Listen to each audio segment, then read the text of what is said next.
let me continue where I ended up. So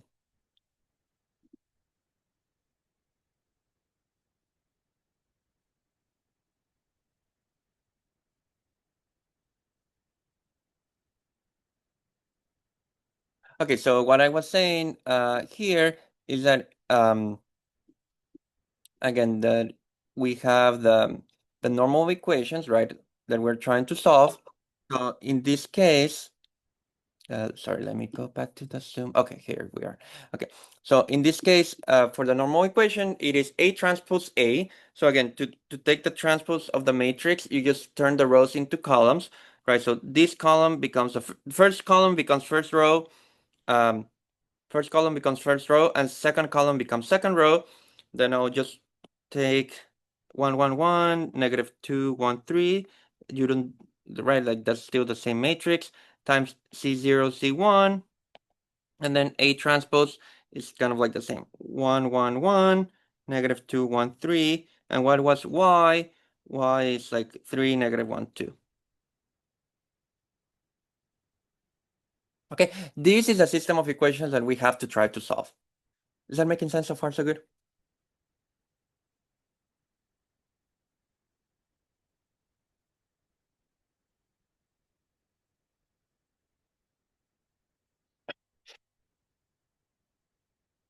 And then let's see if I have here the formula for the inverse.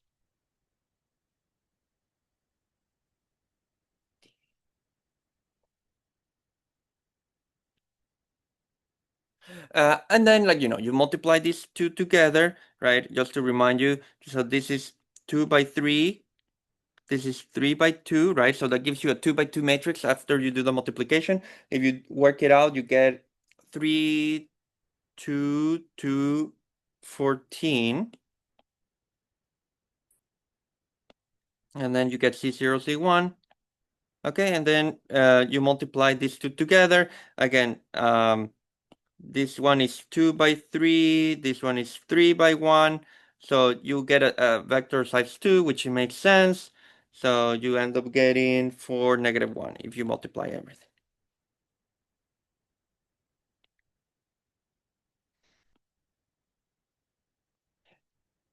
Is that okay? So that is a system that you would need to solve.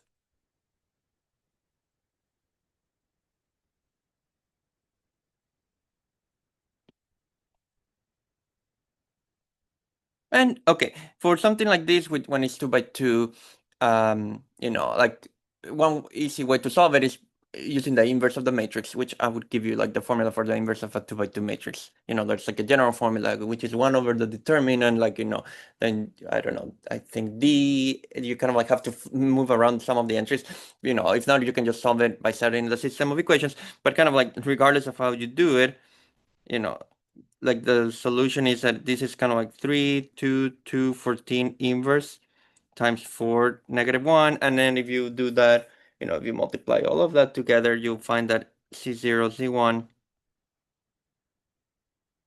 is 29 over 19, and then negative 1 over 30, negative 11 over 38.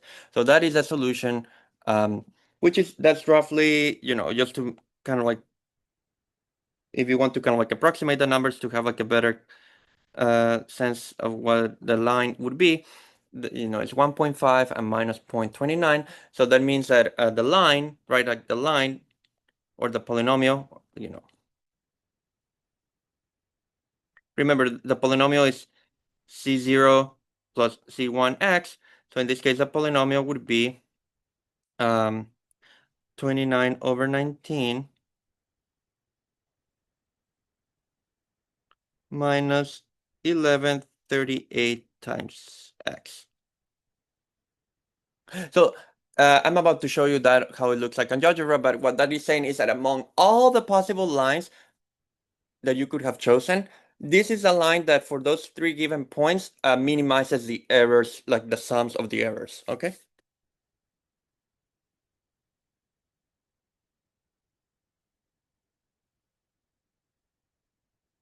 Well, I would, if it's 2 by 2, yes, like I would give like, I would just give like the inverse in that case, Um, most likely I would just be more interested in you kind of like getting to the normal equations, so you do like A transpose, you have to find the A, you do A transpose A, and you kind of like set it up.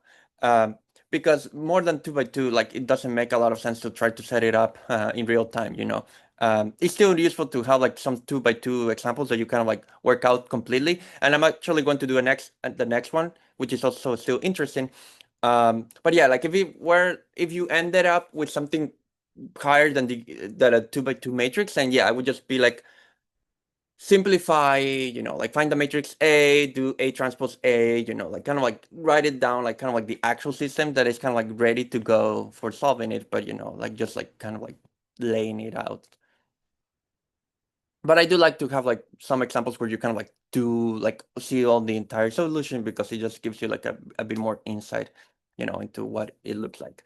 Um, Let me see actually if I can show my GeoGebra. So just to kind of like go back here for a second, those were the 3 points. And so the equation of the line that it was uh 29 over 19 minus 11 over 38 times x. Okay, so kind of and this is kind of like a baby example of what you would call linear regression because it was with a line.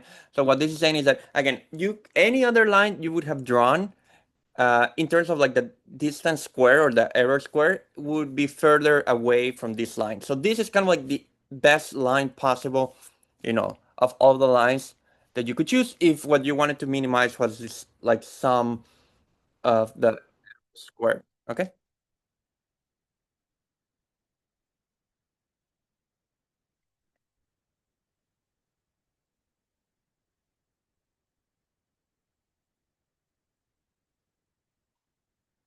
Is that making sense? Now, I'm about to say some general facts because there's something that did happen, which was kind of like interesting, but I didn't like kind of like make a deal out of it. But just to go back to this matrix, this matrix is interesting for two reasons. First, because it's a square matrix, right? Even though the matrix A that we started with wasn't square, right? So you end up with a square matrix, and not only that, not only is this matrix square, but also is symmetric, what people call a symmetric matrix, right? Which means like the outside the diagonal, the entries are the same. Okay.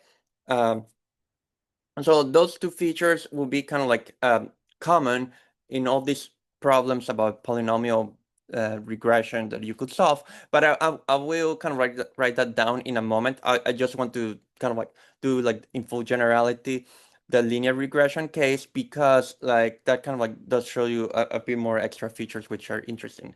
So here's like a slightly more general example.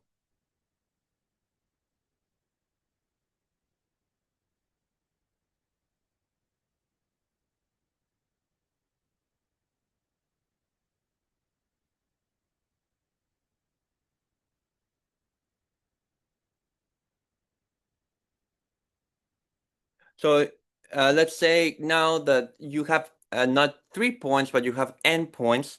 So you just have like n points, which are x0, y0, up to x n minus 1, y n minus 1. But for those n points, you still want to choose a line. So I'll still keep the degree being 1 for the polynomial. So still it will be degree 1. So it would still be like a linear polynomial. But instead, like, so the only thing that I'm doing is that instead of 3 points, I'm doing n points. Like, that's the only change. But it's something interesting that happens still here, which is not worth like noticing. So in this case, let's just work everything out. What would be the vector y? The vector y would be y0, y1, up to yn minus 1, right? That is a vector of y values. The vector of coefficients, right, would be it's still C0, C1, right? Because it's still like a degree 1 polynomial. So it only has two coefficients that you're trying to find. Okay. And then what is the matrix A? The matrix A, again, is all like, the different values of x raised to the different powers, but the only powers that you have to worry about here are 0 and 1 because it's a degree 1 polynomial. So you just get 1, 1, 1, 1, 1, and then x0, x1, x2, up to xn minus 1. Okay, so that's how the matrix A looks like. So this matrix, again, has like n, big N rows and 2 columns. So this is an n by 2 matrix. Okay.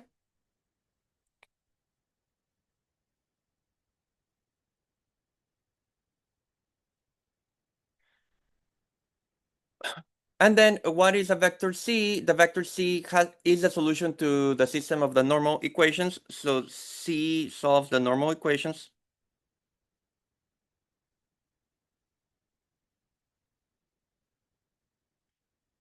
Okay, what are the normal equations here? Again, when you transpose this matrix, you get like a row full of ones.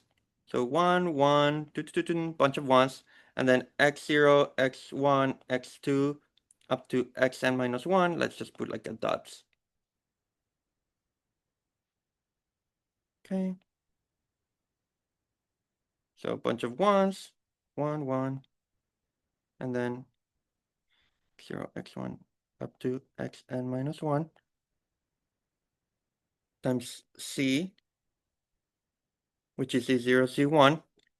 So, and this should be the same as A transpose times Y. So again, A transpose is 1, 1, up to bunch of ones in the first row, x0, x1, up to xn minus 1. And then Y, which would be, Y is like, Y0 up to yn minus 1. So let's put this one in colors.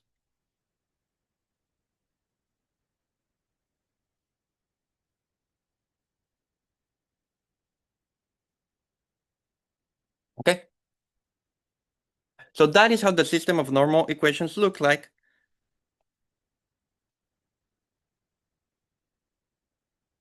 And now what I'll do is just simplify a little bit, you know, what this is. Is that okay so far so good? Making sense?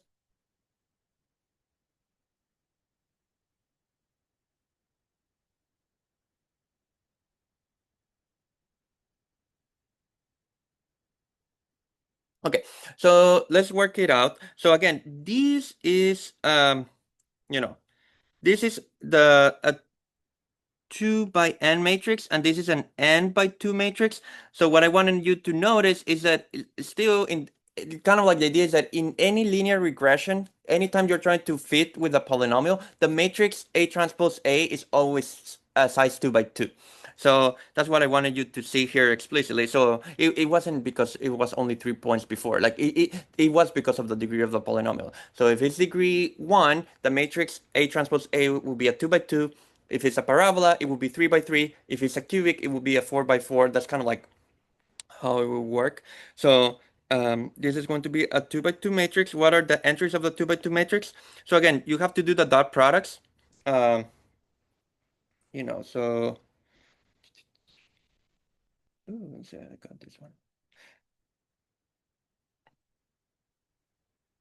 So you do this dot product with this dot product. So it's 1 plus 1 plus 1 plus 1 plus 1 plus 1. So how many times do you have to add 1 with itself? N times because it has n entries. So the first entry is just n. Okay, so the first entry of this matrix is the number of points, which is kind of like nice, that you had, the number of data points. Then what is the second entry of the matrix? Is like the dot product between this row and this column, right? So you get x0 plus x1, blah, blah, blah, blah, blah, blah, up to xn minus 1. So let's just use the sum notation so that it's a little bit more fancy way of writing it.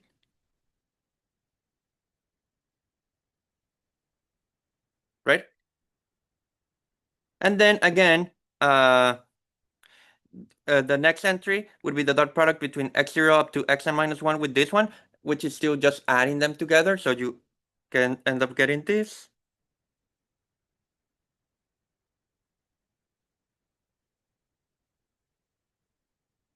Right? And the last entry, right, it would be the dot product between this vector and this vector. So it's just x0 squared plus x1 squared plus blah, blah, blah, blah, blah, blah, xn minus 1 squared. So it's like a sum of squares. So you just get this one.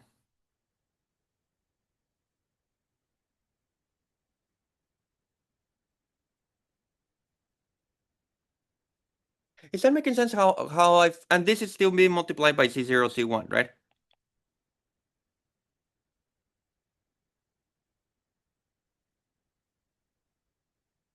Is that making sense how I found the entries of the matrix?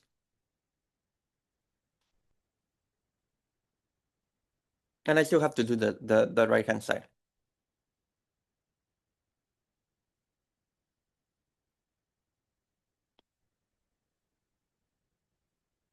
But so what are the entries of the right-hand side? So again, when you do the dot product of this one with this one, right?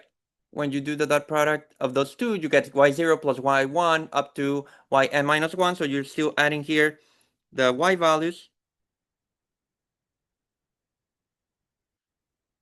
Okay. And if you do these two, it's a dot product, so it's like the sum of xi times yi. So you can write it like that, or if you want to use the dot product notation, you can just write x dot y right here.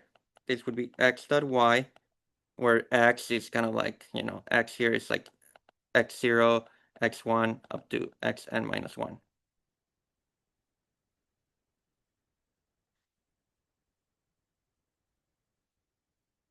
So you see, like this, it's not like, if you think about it, like again, if you have taken like a class in statistics or something like that, you kind of realize, oh, actually these are not completely random like quantities, because like, for example, the first entry is like the number of points that you were given. That's, oh, by the way, also notice that these two entries are the same, which kind of goes back to the fact that I was saying that the matrix is symmetric, right? So these 2 points are the same. These two entries I meant, sorry, are the same. But also, what is the sum of the xi's? So again, if you kind of like get into the statistics of it, at least if you kind of like thought like the like, like a more statistics perspective is to think, well, you're kind of like measuring, like if you think about kind of like finding like the data points from some sample that you are drawing with some probability distribution, then the sum of the xi's, if you're kind of like drawing them with equal probability, is almost like the average value. It's like kind of like the average value times n. Times the number of points, assuming like that all the outcomes are equally likely, which but at least like so it can be given like a statistics interpretation. Same with the sum of the xi squares. That is kind of like, it's not quite the variance of a distribution, but it is related to the variance of a distribution. Like it's more related to the expected value square of a random variable. Like but again, like not that we're going to get into the statistics. All that I'm saying is that it is related to the statistics.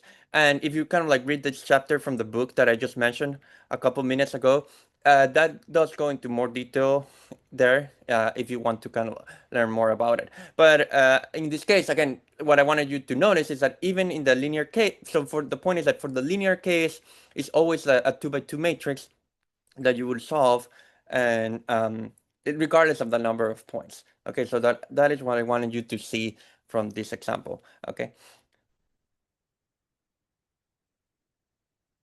And so now, like, now that we have said some of these things, like now I can summarize a little bit more broadly what is going to be happening, if that's okay, unless there are any questions about this until now.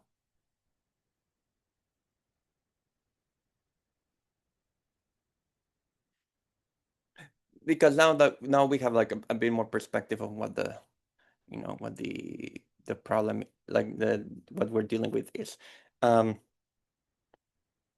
So in general, like more generally, there's some facts about the normal equation that you can say.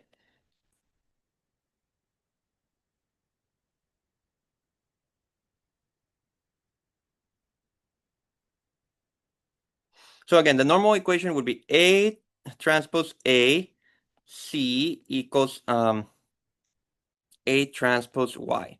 So sometimes, kind of like, since this matrix shows up so many, like it is really important, as you can see, this matrix sometimes is given like a name, which is called the Gram matrix. If you remember, like when you if you did this, like you can ortho, like there's this Gram-Schmidt method in linear algebra for turning vectors, a basis, into an orthonormal basis. So the Gram means is the same person as there from Gram-Schmidt. So you can define the Gram matrix,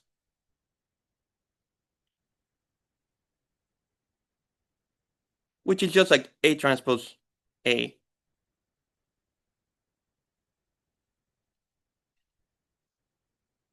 But it's kind of like nice to give it its own name because then you can kind of like say more easily like some properties that it has. So one property that it has is that it's always a square matrix. That's important. So here are like some properties of the Gram matrix.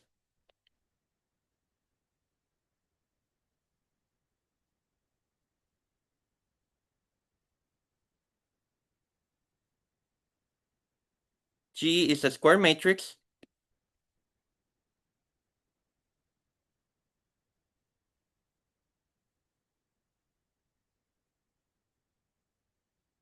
In fact, the size is n plus 1, where n is the degree of the polynomial. So it's n plus 1 times n plus 1 matrix,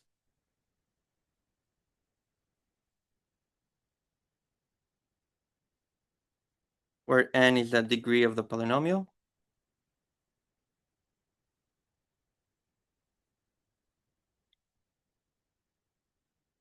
Okay, so that matrix is square and is symmetric, which is another thing that I told you. So it's its own transpose. That's what I mean. So this is another useful property. G equals G transpose. So G is symmetric. That is useful. Again, if we're not going to spend too much energy trying to solve these equations, we're more interested in setting them up. But if you were to solve them, it is useful to know that it is symmetric because symmetric matrices have many special properties if you ever took linear algebra. So for example, symmetric matrices can be diagonalized, but all the eigenvalues are real. There are like a bunch of like different properties like that symmetric matrices have. So it's kind of like useful to there's like certain decompositions that you can use to try to solve the system of equations more nicely. Um, so like, they do have like many useful properties. Um, and so like it's kind of like useful to know that that happens. In fact, like it's even more special than that. So let me so like all the eigenvalues are real. I think eigenvalues of G are real.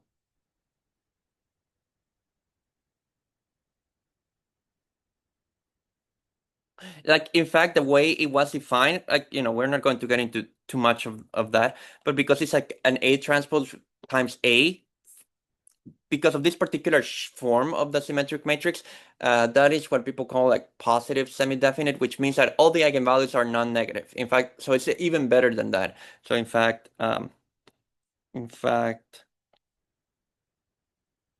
all the eigenvalues of G are non-negative.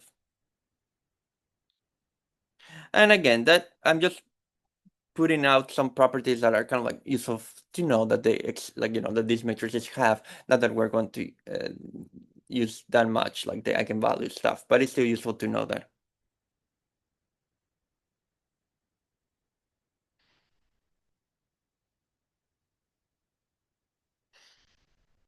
And in fact, the last thing that I'll mention is that so a solution to the matrix G has an inverse whenever like the other important fact that I want to mention is that the matrix G has an inverse whenever the columns of A are linearly independent. So G has an inverse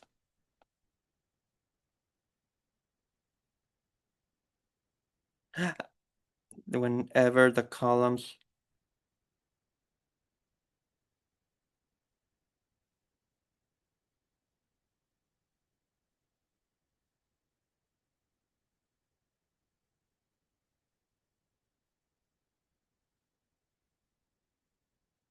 And in that case, the solution, the vector C is just like G inverse. And in this case, by the way, this is kind of like the most common situation, so it's not like an unusual thing. So in this case, C is G inverse times A transpose Y. So kind of like the nice thing is that basically once you have like the inverse for this matrix, you kind of like have determined the solution to the entire problem. Again, kind of like from a numerical perspective, finding the inverse of a matrix can be like tricky stuff because it requires finding determinants and those things, and they're costly operations in a computational sense. So there are more clever ways to try to solve this system of equations, which we won't get into because that's a little bit too much into the linear algebra of it. But I'll just mention that there's a thing you can do like something that's called like a Cholesky decomposition, like and that's how you can try to solve that. So in practice, you don't find the inverse. That's what I'm trying to say. Like if the matrix is too big, like that's not necessarily the optimal solution. So in practice, when G is too large, is too large, one doesn't find the inverse directly,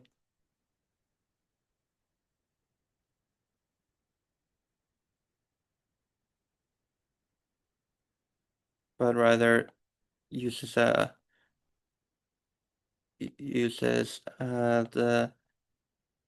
I think I'm writing the name correctly.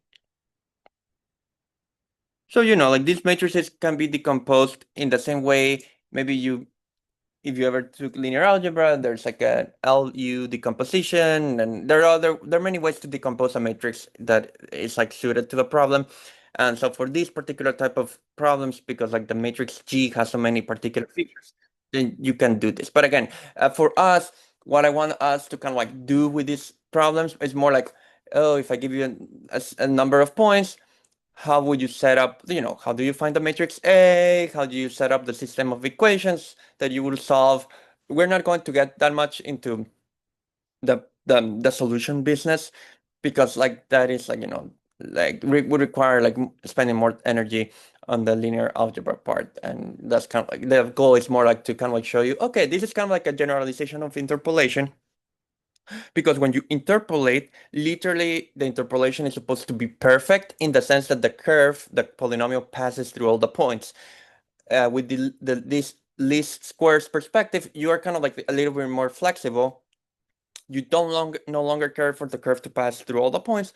You only care that the error is minimized. So this is kind of like an expansion of the types of problems that we can solve because it's like a more realistic problem, a more realistic approach to have, especially if you think that the points are kind of like measured with errors, because if the points are measured with uncertainties, why would you be so, up like hell bent in making the curve pass through all these points? So realistically, kind of like from a like a practical perspective, it is better to do something like this in many cases than like just trying to think like, oh, I'm just going to interpolate through all the points like with exact precision. So it's kind of like useful to understand this method, like what's the idea behind it, and how we get to the solutions. But yeah, I think this is